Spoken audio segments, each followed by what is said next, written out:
الله الله الله الله الله الله الله الله من يهده الله فلا مضل له ومن يضلله فلا هادي له ونشهد أن لا إله إلا الله وحده لا شريك له ونشهد أن سيدنا ومولانا محمدا عبده ورسوله الذي أرسل بالحق بشيرا ونذيرا أما بعد فأعوذ بالله من الشيطان الرجيم بسم الله الرحمن الرحيم كل نفس ذائقة الموت وقال الله تبارك وتعالى إن الله عنده علم الساعة وينزل الغيث ويعلم ما في الأرحام وما تدري نفس ماذا تكسب غدا وما تدري نفس بأي أرض تموت وقال النبي صلى الله عليه وسلم إنما القبر روضة من رياض الجنة أو حفرة من حفر النار أو حفرة من حفر النار أو كما قال عليه الصلاة والسلام. محترم سامعین کرام، معزز بزرگان دین، میں نے آپ حضرات کے سامنے جو قرآن کریم کی آیت تلاوت کی ہے وہ ہے کل نفس ذائقۃ الموت. کل نفس ذائقۃ الموت، یہ ایسی آیت کریمہ ہے کہ ہر شخص اس کے بارے میں کبھی نہ کبھی ضرور سنا ہوا ہوتا ہے، کیونکہ یہ ایسی آیت ہے کہ اس آیت کا تعلق ہر ایک کی زندگی سے ہے. کل نفس ذائقۃ الموت، ہر شخص کو موت کا مزہ چکھنا ہے، ہر شخص کو موت کا مزہ چکھنا ہے. دنیا میں جتنے بھی آدمی آئے ان تمام آدمیوں میں کوئی اللہ کا منکر ہے، کوئی اللہ کا انکار کرتا ہے، اللہ کا انکار کر سکتا ہے، کوئی نبی کا انکار کر سکتا ہے، کوئی آیا اور اس نے آسمان کا انکار کیا، کوئی آیا اور اس نے کہا کہ دنیا گول نہیں بلکہ چوڑی، ہر طرح کے انکار کیا، لیکن آج تک کوئی بھی موت کا انکار کرنے والا نہیں آئے. جتنے بھی جانور آئے، ہر نفس کو، نفس کہتے ہیں ہر جاندار چیز کو، جس کے اندر بھی جان ہے اس کی جان ایک نہ ایک دن نکل جائے. کل نفس ذائقۃ الموت، ہر شخص کو موت کا مزہ چکھنا ہے. اس کے بارے میں اگر کوئی بڑا آدمی انتقال کر جاتا ہے،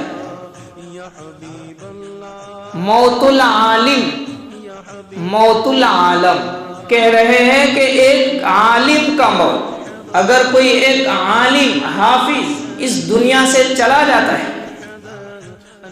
تو وہ صرف اپنی جان لے کر نہیں جاتا ہے بلکہ وہ پورے دنیا والے کو غم زدہ کر کے جاتا ہے. کسی عالم کا موت ایسا ہی ہے جیسا کہ پوری دنیا کی موت ہو گئی. موت العالم، موت العالم، ایک عالم کا موت، ایک عالم کی موت پوری دنیا کا موت.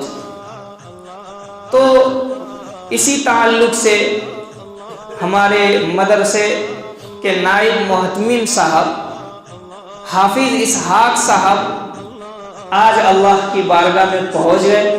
ان کی نگرانی میں ہر سال 400-500 طلباء کرام حافظ بنتے تھے. 400-500 طلباء کرام حافظ بنتے تھے ان کی نگرانی. جب تک وہ جامعہ میں موجود رہے انہوں نے اپنے مدرسے کے نظام کو مضبوط کیا، حافظ کو زبردست حافظ بنایا۔ ہم لوگ جو حافظ بنے ہیں ان کی دعاؤں کی برکت سے بنے۔ وہ رونے والے تھے، رات میں تہجد کی نماز پڑھ کر روتے تھے۔ ہمارے مدرسہ کوئی چھوٹا مدرسہ نہیں تھا، ہمارے مدرسے میں 15,000 طلباء ہیں۔ کتنے؟ 15,000 طلباء کرام وہاں زیر تعلیم ہیں۔ ہر سال 400-500 طلباء حافظ بنتے ہیں اور ہر سال 400-500 عالم بنتے ہیں۔ اس طرح ہمارا مدرسہ ہے۔ تو وہاں کا ایک عالم، بہت بڑا عالم حافظ اس دنیا سے کیا ہو گیا ہے؟ چلا گیا ہے۔ تو اس کے بارے میں ہم سب کو افسوس ہے، غمزدہ ہے کہ اللہ تبارک و تعالیٰ نے ایک ہیرے کو اور موتی کو اپنے پاس اٹھا لیا، جس کے ذریعے ہر سال لاکھوں مدارس میں اور لاکھوں مساجد میں حافظ کرام کو پہنچایا جاتا تھا، جس کے ذریعے حفاظ ان کے مساجد میں تراویح پڑھاتے تھے، ان کے مدارس میں جا کر امامت و خطابت کا نظام سنبھالتے تھے۔ وہ آج اس دنیا سے چلے گئے ہیں۔ تو میں اسی بارے میں کہہ رہا ہوں کہ کل نفس ذائقۃ الموت، چاہے کتنا ہی بڑا آدمی، چاہے کتنا ہی بڑا آدمی ہو، یہاں تک کہ موت نے نبی کو نہیں چھوڑا۔ آپ صلی اللہ علیہ وسلم کے پاس موت آئی اور کہا کہ اللہ تبارک و تعالیٰ نے آپ کو بلایا ہے، اللہ تبارک و تعالیٰ کی طرف سے آپ کا وقت آ گیا ہے، چلیے اللہ کے پاس لے کر چلتے ہیں۔ تو آپ صلی اللہ علیہ وسلم سے کہا کہ ہم آپ کی موت زمین پر اتارے، ہم آپ کی جان زمین میں نکالے یا آسمان پر جا کر نکالے، کہاں نکالے؟ تو آپ صلی اللہ علیہ وسلم نے کہا کہ نہیں، میرے محبوب کا بلاوا آیا ہے۔ کس کا بلاوا آیا ہے؟ میرے محبوب کا۔ میں اس کے اندر کوئی بھی تاخیر نہیں کروں گا۔ میں یہ نہیں کہوں گا کہ نہیں مجھے 1 سال کا مہلت چاہیے، یہ نہیں کہوں گا کہ مجھے اور 2 سال تک اسلام کو زندہ کرنے کے لیے ٹائم چاہیے، وقت چاہیے، نہیں، بلکہ انہوں نے کہا کہ میرے محبوب سے، میرے عاشق سے، میں جس سے محبت کرتا ہوں اس سے ملنے کا وقت آ گیا ہے، اور کہا کہ میری جان نکال لیجئے اور یہی زمین پر نکالیے، میری جان کو آسمان پر، مجھے آسمان پر اٹھا کر جان نکالنے کی ضرورت نہیں۔ موت نے نبی کو نہیں چھوڑا۔ آپ صلی اللہ علیہ وسلم سے بڑھ کر کوئی نبی نہیں، لیکن آپ صلی اللہ علیہ وسلم کی جان نکل گئی، روح نکل گئی۔ آپ صلی اللہ علیہ وسلم کی اس دنیا سے چلے جانے کے بعد صحابہ کرام اتنے زیادہ غمزدہ ہو گئے، اتنے زیادہ غمزدہ ہو گئے کہ کونے کپڑے میں پڑے رہے، روتے رہے، ایسا لگ رہا تھا کہ پورا دین ختم ہو گیا۔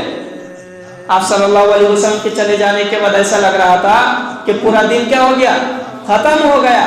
حضرت عمر رضی اللہ تعالیٰ عنہ بہت زیادہ افسوس کرنے لگے۔ حضرت عمر رضی اللہ عنہ، حضرت ابو بکر رضی اللہ عنہ نے پھر ان حضرات اور صحابہ کرام کو جمع کیا، مجلس لگایا اور کہا کہ دیکھو، کیا کہا؟ بڑی زبردست بات کی کہ اگر تم محمد کی عبادت کرتے تھے، اگر تم محمد کی عبادت کرتے تھے تو محمد اس دنیا سے چلا گیا، اگر تم اللہ کی عبادت کرتے ہو تو اللہ ابھی بھی کیا ہے؟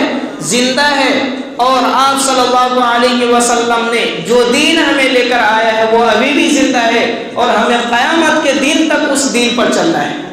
تو آپ صلی اللہ علیہ وسلم کے چلے جانے کے بعد سارے صحابہ کرام پریشان ہو گئے تھے۔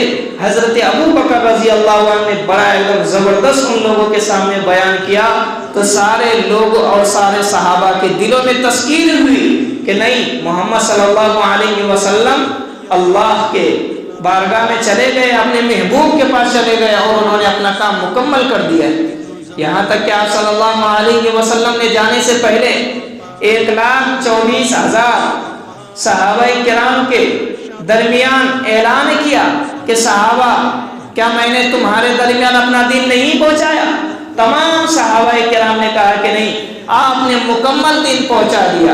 اللہ تبارک و تعالیٰ نے آپ کو جو دین دیا تھا، اللہ تبارک و تعالیٰ نے آپ کو جو شریعت دی تھی، اللہ نے جو آپ کو قرآن کریم نازل کیا تھا، وہ تمام کے تمام دین اسلام آپ نے ہم لوگوں کو پہنچا دیا ہے۔ آپ صلی اللہ علیہ وسلم نے کہا کہ تم گواہ رہو، تم اس بات پہ گواہ رہو کہ میں نے اپنا دین مکمل طور پر پہنچا دیا ہے۔ یہ کہنا تھا کہ کچھ دنوں کے بعد آپ صلی اللہ علیہ وسلم کے پاس ملک الموت آ گئے، اللہ تبارک و تعالیٰ کی طرف سے آ گئے کہ اللہ آپ کی جان کیا کرتے ہیں؟ چاہتے ہیں، اللہ کی طرف سے بلاوا آ گیا ہے۔ تو معلوم چلا کہ کسی بھی انتقال سے اتنا زیادہ غمزدہ ہونا کہ اس کے دین کو چھوڑ بیٹھنا۔ بہت سارے لوگ صحابہ کرام میں سے نہیں بلکہ بہت سارے لوگ اس زمانے میں آپ صلی اللہ علیہ وسلم کے چلے جانے کے بعد مرتد ہو گئے تھے، دین سے پھر گئے تھے، اور بہت سارے لوگ کہنے لگے کہ زکوٰۃ واجب نہیں ہے، زکوٰۃ واجب نہیں ہے۔ آپ صلی اللہ علیہ وسلم نے کہا تھا کہ زکوٰۃ کیا ہے؟ واجب ہے۔ آپ صلی اللہ علیہ وسلم اس دنیا سے چلے گئے تو کہنے لگے کہ زکوٰۃ واجب نہیں ہے۔ حضرت ابو بکر رضی اللہ عنہ نے کہا کہ نہیں، زکوٰۃ واجب ہے۔ آپ صلی اللہ علیہ وسلم کے زمانے میں بھی واجب تھا اور ابھی بھی واجب ہے، اور جب تک دنیا باقی رہے گی اس وقت تک زکوٰۃ واجب رہے گی۔ اور اس زمانے میں جو مرتد ہوئے تھے، جو کافر بن گئے تھے، جو دین اسلام سے پھر گئے تھے، ان کو حضرت ابو بکر نے قتل کر دیا۔ کیا کر دیا؟ قتل کر دیا۔ کیوں؟ اس لیے کہ ارتداد کی سزا ہی ہے کہ جو اسلام سے پھر جائے، جو محمد صلی اللہ علیہ وسلم کو اپنا رسول ماننے سے انکار کر دے، جو اسلام کو اپنا مذہب ماننے سے انکار کر دے، اس کی سزا کیا ہے؟ مرڈر اور قتل ہے۔ حضرت ابو بکر رضی اللہ عنہ نے خلیفہ اور خلافت کا سلسلہ سنبھالا، اور مسیلمہ کذاب نے کہا کہ تمہارا نبی ختم ہو گیا، اب میں نبی آیا ہوں۔ کیا کہا کہ اب اس زمانے کا نبی کون ہوں؟ میں ہوں۔ محمد صلی اللہ علیہ وسلم چلا گیا، اس کے بعد میں نبی ہوں۔ حضرت ابو بکر رضی اللہ عنہ نے پورے صحابہ کے ساتھ، لشکر جرار کے ساتھ ان کے ساتھ جنگ کی، ان کے ساتھ جہاد کیا، ان کے ساتھ لڑائی کی، مسیلمہ کذاب کو بھی ختم کر دیا، اور اس کے جتنے لشکر تھے، انہوں نے جتنے شیاطین اور خبیث تیار کر کے رکھے تھے، جو ان کے چیلے تھے، چپاٹے تھے، جو ان کے پاس پڑھتے تھے، ان کے ساتھ رہ کر جو ان کو رسول مانتے تھے، ان سب کو ختم کر دی۔